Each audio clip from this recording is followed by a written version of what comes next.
Bom, então meu nome é Rob, eu estou aqui representando a Andi. É muito difícil, né, fazer essa parte depois do almoço. As pessoas geralmente falam, conta uma piada para acordar a plateia. Eu sou inglês, decidi vir morar no Brasil, morei em São Paulo na pior crise hídrica de muitos tempos. Depois fui morar em Salvador em 2015, que foi o ano mais chuvoso em mais de 30 anos. E atualmente moro na cidade do Rio de Janeiro. Então, um catálogo de piadas prontas. Então, já que estamos todos acordados, eu fui convidado hoje para contar um pouco sobre, eu acho que o outro lado da moeda, e a professora Graziella deixou algumas perguntas bem pertinentes no final, né, sobre como a gente financia essa transformação. Se a gente imaginar uma economia em que é possível ter cada vez mais diversas, mais fortes, mais bem-sucedidos negócios que têm esse papel híbrido, quais são as soluções financeiras que vão permitir que essas novas soluções surjam, se fortaleçam, crescem e se multipliquem. Então, rapidamente um pouco sobre a Andi, que é a organização que eu estou representando aqui hoje. A Andi é uma rede internacional de organizações que impulsionam o empreendedorismo em mercados emergentes. Então, nosso foco está na ponta, né, em como o empreendedorismo pode ser um vetor de transformação econômica, social e ambiental, mas focado nos mercados emergentes.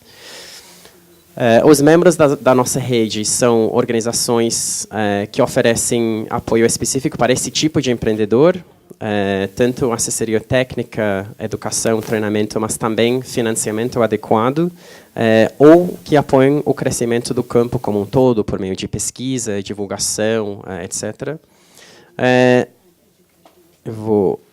Então, falando de rede, a Andi nasce com DNA de articular atores que normalmente não se conversam, mas que precisam se juntar para criar essas soluções novas que a professora Graziella nos contou.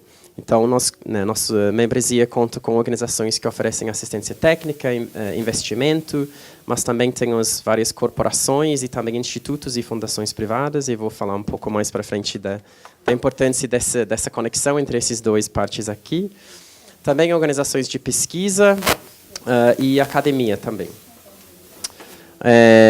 Então, antes de começar, só para eu me situar um pouco, quem aqui, levanta a mão se você trabalha numa empresa, grande empresa. A menos do que eu esperava, ok. Quem trabalha aqui no setor social? Ok, um pouco mais do que eu esperava. Quem trabalha com empreendedorismo? Alguém do mercado financeiro?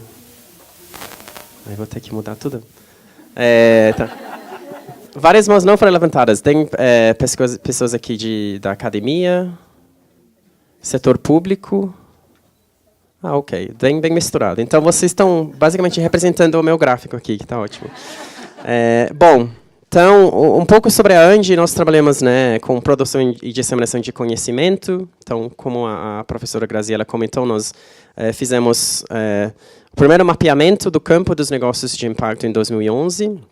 Fizemos 2 edições de um estudo de investimento de impacto e este ano lançamos um panorama sobre as aceleradoras e incubadoras no Brasil.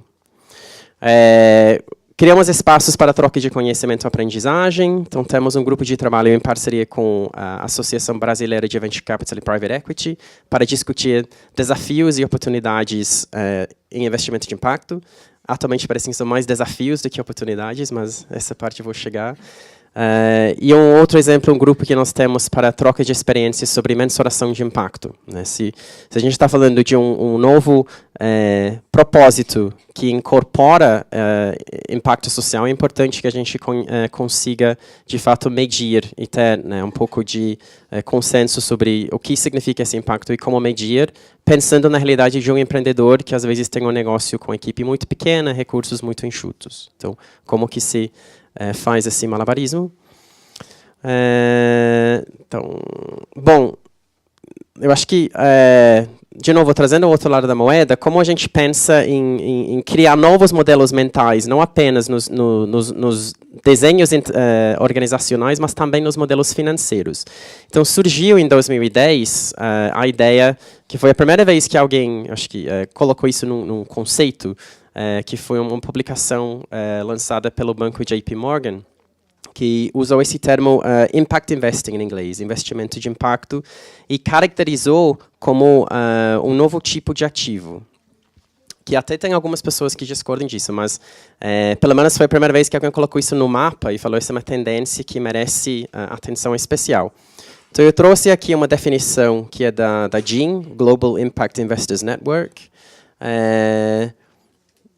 As palavras são deles, a tradução é minha e também a parte em destaque, a solução é minha. Então, a gente está falando de investimentos, mas investimentos não necessariamente tem que ser fundos de private equity ou fundos de venture capital, são diversos instrumentos. Investimentos tanto em empresas, mas pode também ser em fundos que apoiam essas empresas, se a gente pensar no ciclo de crescimento e de desenvolvimento de um negócio, esse investimento pode entrar em vários momentos da vida do negócio. A gente está pensando em impacto positivo. Então, aqui não é só eu tiro do meu portfólio os investimentos que fazem mal, mas eu busco investimentos que causam alguma transformação positiva, que esse impacto seja intencional e mensurado. O impacto e o retorno são integrados, né? Da mesma maneira que a gente viu que no negócio é possível ter essa integração de objetivos, aqui a gente vê também nos investimentos, e que a gente pode ter diversas expectativas de que tipo de retorno que a gente quer. Então, alguns investidores que querem simplesmente receber o principal corrigido por inflação, alguns investidores que querem retorno que seja compatível com o mercado financeiro ou até mais. Tem essa diversidade de expectativa. Então, o que a gente vê, tanto no Brasil quanto lá fora?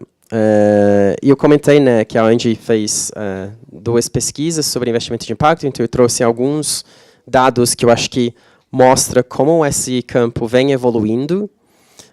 Então, em 2016, a gente identificou 29 atores que já relataram terem feito pelo menos um investimento de impacto, isso olhando o período de 2014 e 2015.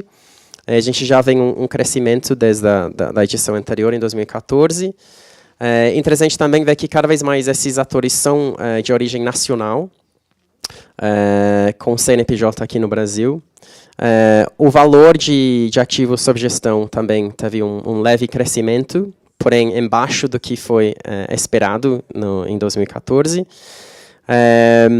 E o número de investimentos relatado foi 48. Na versão anterior, a gente perguntou sobre previsão de investimento. E o que a gente vê é que os brasileiros em 2014 foram otimistas, que talvez não seja coincidência.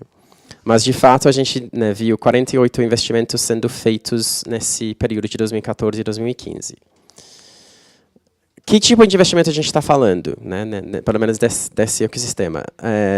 A gente viu, na média, um valor de investimento de $1,5 milhão, mas isso é médio, então, deve ter investimento de 500 mil, tem investimento de 10 milhões, varia bastante. Mas é interessante que esse valor médio, a gente viu um aumento expressivo comparado com o levantamento de 2014, um aumento de 36%. Os setores mais comuns para receberem esse investimento, onde que eu aponto? Aqui. Uma parte expressiva para a saúde, outra parte para a agricultura, e também educação e inclusão financeira. Foram setores que receberam uma boa parcela desses recursos. 2/3 desses investimentos foram feitos em forma de equity, por fundos de, principalmente, venture capital. A professora Graziella comentou da Vox Capital, que eu acho que talvez seja o gestor de fundos mais conhecido no Brasil para impacto. E, de fato, no Brasil, o investimento de impacto surgiu com uma ênfase muito forte em modelo de venture capital, né, o mercado aqui, quem trabalha com dívida aqui no Brasil é muito difícil, pelos níveis muito altos de juros. Quem aqui já tentou ter uma própria empresa e pegar um empréstimo com o banco sabe disso. Então, mas o que a gente vê é que, aos poucos, a gente vê também vendo outros instrumentos surgindo. Isso aqui, faltam 10 ou já passaram 10? Faltam 10, ok. Então... Bom... eu vou tentar fazer jus ao meu passaporte e tal, e cumprir os 20 minutos. Vamos ver se eu consigo. Que eu falei, eu morei 1 ano na Bahia, então lá as coisas são diferentes. Bom, então legal, né? Estamos crescendo. Mas eu achei interessante olhar o que a gente, né? Como está o Brasil olhando o que está acontecendo em outros lugares. O que a gente vê? Um setor ainda, se a gente comparar com os valores internacionais, um setor minúsculo. O valor, tanto no quanto de ativo que tem disponível para investir em impacto, quanto o valor que, de fato, foi alocado já em investimentos. Porém, ainda com muito otimismo de crescimento. E só para explicar, então, aqui os dados mundiais, aqui é Emerging Markets, aqui é a América Latina e Caribe. Né, então, a gente pode ver como a gente está também em termos dos nossos vizinhos. O que é interessante, olhando, assim, como de novo, olhar investimento de impacto com um classe por si só, a gente tem poucos anos de estudo para, de fato, né, saber como ele se comporta. O que a gente pode falar? Os próprios investidores relatam que eles têm uma expectativa, 66% têm uma expectativa de retorno acima do mercado. Isso tanto no mundo e o Brasil está bem similar a isso. Mas uma outra pergunta interessante é, ok, você tinha sua expectativa, como está sendo a realidade? Que é a segunda linha. E boa parte, né, boa maioria, falam que, na verdade, o retorno vem acima do que eu esperava. Né? Então, o retorno financeiro está sendo bem interessante, porém, com maior risco do que as pessoas esperavam. Então, parece que a gente pode começar a falar que a gente está falando de um tipo de investimento que oferece possibilidade de retornos interessantes do ponto de vista financeiro, porém, com talvez nível maior de risco. Mais ainda nos mercados emergentes. Nesse sentido, eu acho que a gente pode falar que o investimento de impacto não necessariamente tá fora dos padrões que a gente vê para investimentos em geral em novos negócios, né, que é uma possibilidade com oportunidades boas, mas também com alto grau de risco. Então, esses são os números. Quais são algumas coisas mais qualitativas que a gente vê, outras tendências? No nível internacional, a gente vê investindo em impacto, ou tendo interesse em investir em ativos de impacto, atores cada vez maiores e mais mainstream. Então, a gente pode pensar em fundos de pensão, a gente pode pensar em bancos multilaterais, agências de governo, o USAID, que é do governo dos Estados Unidos, o DFID, que é do governo britânico, investindo cada vez mais em soluções em forma de negócios e investindo nesses negócios. A gente vê que a mensuração do impacto está quase universal. Então, todo mundo fala, sim, de alguma maneira, eu mensuro o impacto desses ativos, porém, não tem muito consenso sobre como fazer isso. Interessantemente, esse ano, o GIN lançou um estudo sobre um levantamento com fundos do mundo inteiro, e parece que está começando a ter um consenso em alinhar essa mensuração de impacto com os próprios ODS.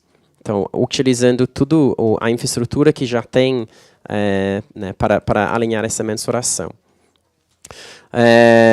Tem um reconhecimento que, se eu quiser, de fato, ajudar negócios nas diversas fases da sua vida, desde teste de produto até entrada na Bolsa de Valores, eu preciso de vários tipos de capital com diversos tipos de retorno. E que justamente achar investidores dispostos a abrir a mão de uma parte do retorno financeiro para viabilizar esses negócios é muito importante.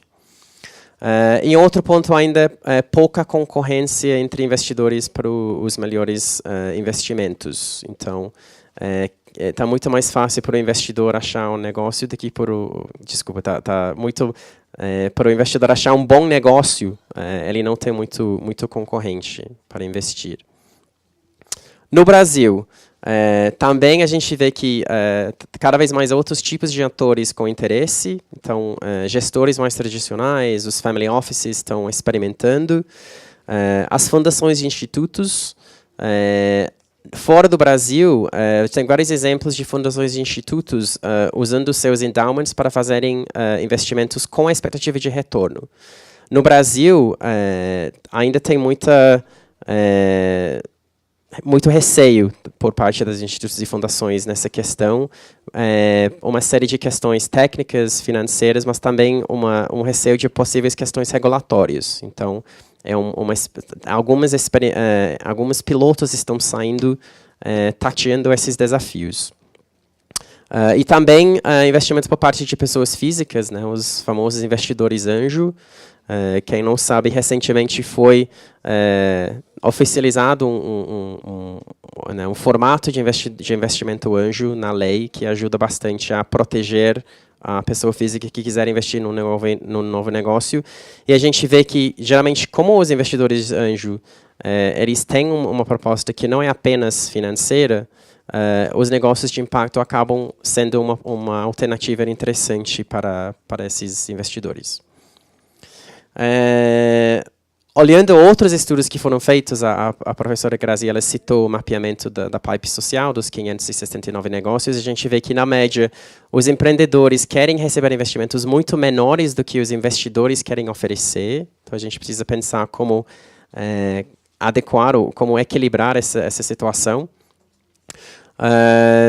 Ainda no Brasil, desses negócios recebendo investimento, poucos estão vindo de aceleradoras, o que é muito diferente do que outros mercados.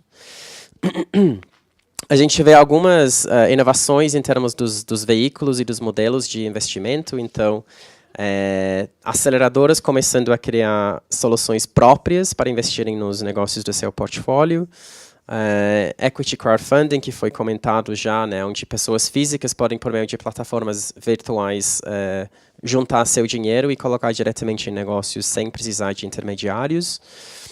E também iniciativas de co-investimento, tanto fundações, né, investindo em parceria para diminuir os riscos e aprenderem coletivamente, como também investidores anjo juntando seu dinheiro para conseguir juntos alcançar um valor mais expressivo para os empreendedores. O que eu vejo algumas oportunidades para grandes empresas. Então, pelo menos 20% da sala vai achar isso interessante. Eu acho que, idealmente, né, o ideal seria vocês, para mim, o sonho seria vocês amanhã saírem né, vamos investir no For You Too, vamos investir no CIES.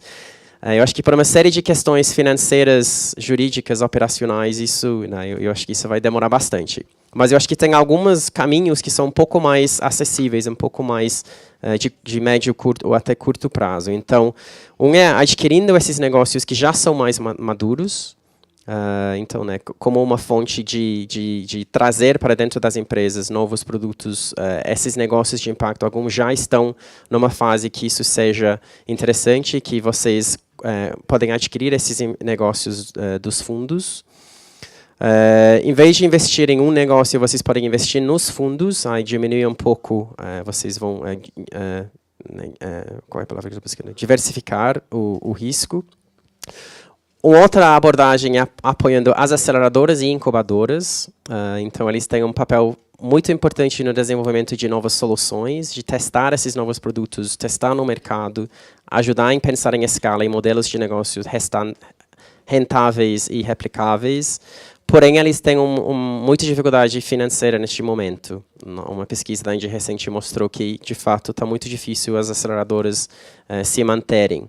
Então, tem alguns exemplos interessantes surgindo de parcerias entre aceleradoras de negócios de impacto e empresas.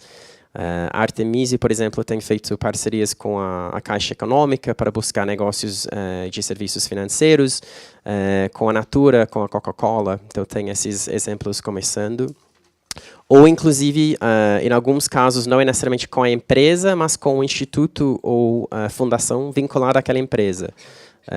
Porque, né, dependendo do objetivo da parceria, vocês podem ter um papel que parece muito óbvio, mas ainda muito pouco explorado, que é pensar, né, comprando esses produtos e serviços. Então, eu acho que não apenas na lógica de pensar em pequenos produtores. Eu acho que em alguns setores isso já está bem, né, bem batido, pensando, por exemplo, agricultura, etc. Mas se você tem uma empresa de serviços financeiros, por exemplo, onde que você quais soluções tecnológicas vocês podem adquirir dentro da cadeia de valor. Então, eu acho que o universo dos negócios de impacto oferece uma nova possibilidade de vocês contratarem inovações né, que talvez vocês ainda não ou por uma série de questões é mais difícil desenvolver internamente. Né, já dei o viso prévio disso antes, mas a importância eu vejo é de criar esse diálogo entre as empresas e as suas próprias institutos e fundações para aprender junto onde faz mais sentido apoiar, que temáticas, que áreas geográficas, porque né, vocês vão ver possibilidades de investimento que podem ser focadas em algum setor ou algum território geográfico. Os institutos e fundações podem ter um papel importante em ajudar vocês a mensurarem o impacto desses negócios. A gente vê, por exemplo, recentemente fiquei sabendo de um caso de um negócio que precisava de capital para expandir suas operações, mas não precisa ser um investimento de longo prazo. Então, uma fundação empresarial queria ajudar esse negócio, porque viu que dentro dos projetos territoriais da empresa, esse negócio tinha uma contribuição relevante, mas o Instituto não tinha como operacionalizar esse investimento. Aí o investimento conversou com o financeiro da empresa, e a empresa ofereceu empréstimos com prazo de 2 anos para financiar essa expansão do negócio, porque o negócio está diretamente contribuindo para os objetivos daquela instituto empresarial. Então, eu acho que tem algumas possibilidades de juntar os expertises que tem dentro de casa, mas que, né, podem ser em salas diferentes e não necessariamente sempre se conversam. Então é isso. Aqui meu e-mail e aqui o site da Andi para vocês acessarem os relatórios e depois a gente vai ainda bater um papo. Então, se tiverem perguntas, eu vou ficar feliz de recebê-las. Obrigado.